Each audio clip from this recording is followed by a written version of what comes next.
We have basically learned, again I am saying, we have basically learned about the meristematic cells. Learning about the meristematic cells was tricky because we need to know that other kind of cell is the permanent cell or the permanent tissue. Permanent tissue can be divided into two types: simple permanent tissue and complex permanent tissue. Simple permanent tissue can be divided into three types: parenchyma, collenchyma, sclerenchyma. These are the tissues which do not divide, gives the support to the plant. They are also supportive tissue, give support to the plant. They do not divide, but parenchyma, sclerenchyma are living but do not divide, and parenchyma and collenchyma are living but do not divide. However, sclerenchyma is dead and obviously do not divide. These parenchyma comes from the cell differentiation of the meristematic cells only. Did you understand this point when I taught you? You understood this point? This is the interesting point. Did you understand the cell cycle? Did you understand the what to say? The properties of meristematic cells? The nucleus should be large or small? Large.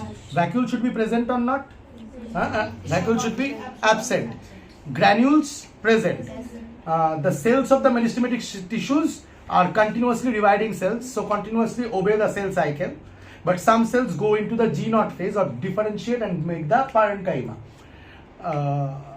The food reserve material should be there? No, food reserve material is not there. Still granules are there because continuous synthesis of substances occurs because they are continuously dividing cells. But food reserve material, why not there? Because they continuously utilize the food, create energy because they require energy to divide. Yes or no?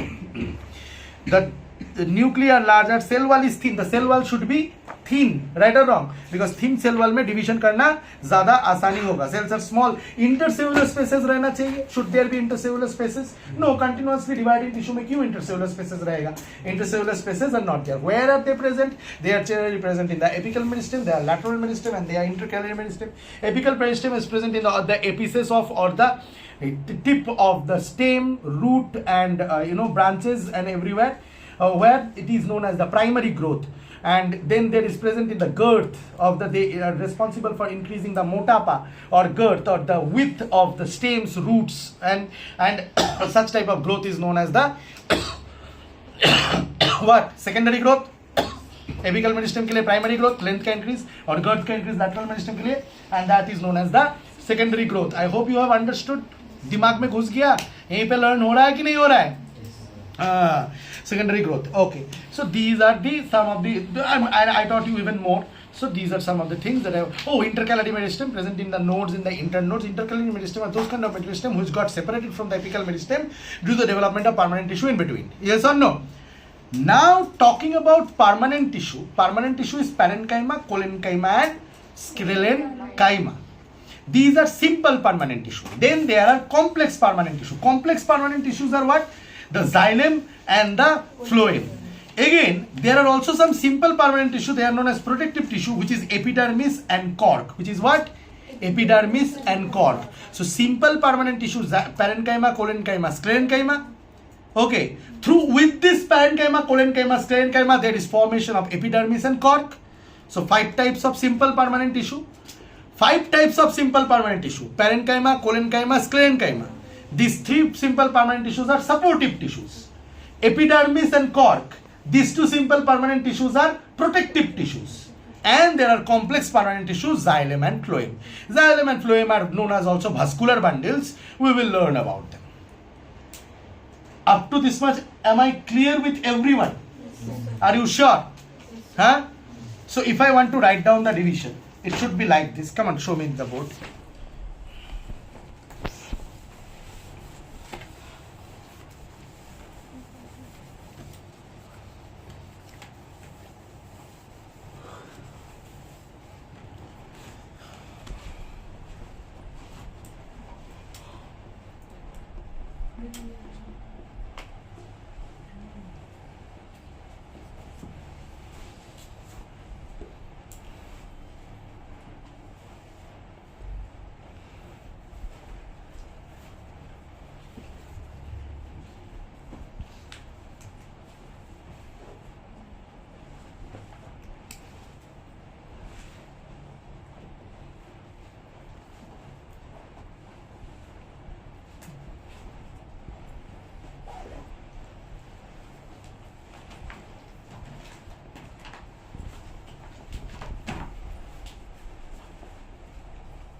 बात मत करो, देखो मैं क्या लिख रहा हूं.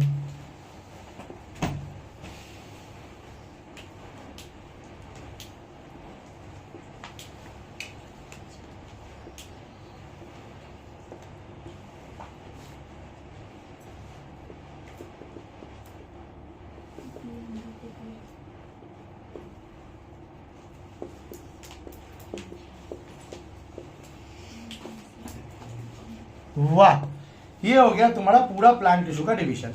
Meristematic completely dividing tissue, permanent not dividing tissue may be living may be non living. Meristematic apical lateral intercalary, full properties and characteristics of meristematic tissue understood. Apical meristematic tissue understood, lateral meristematic tissue understood, intercalary meristematic tissue understood. Where are they present, what is their property, what kind of function they do, what kind of growth they do, everything is understood. Is this clear to you? Sure? Understood or not? Then permanent is simple and complex. Simple permanent tissue, why are they called simple permanent tissue? Because they contain one type of cell. Why are they complex permanent tissue? Because they are contain more than one type of cell. Simple permanent tissue can be supportive, parenchyma, collenchyma, sclerenchyma, can be protective, epidermis and cork, which protects the plants.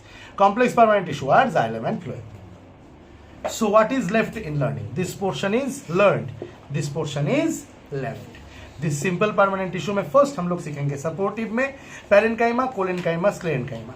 Sir क्यों meristematic tissue के बाद ही क्यों direct parenchyma? क्योंकि meristematic tissues only differentiate and become parenchyma. Yes और no? Again, parenchyma are living supportive tissues or living permanent tissues which can re-differentiate and can become again meristematic where growth is required. Yes or no? You understood this point? This point I told earlier also. You understood cell cycle, everything is clear. If I ask you question, you can do? Sure? Close the video.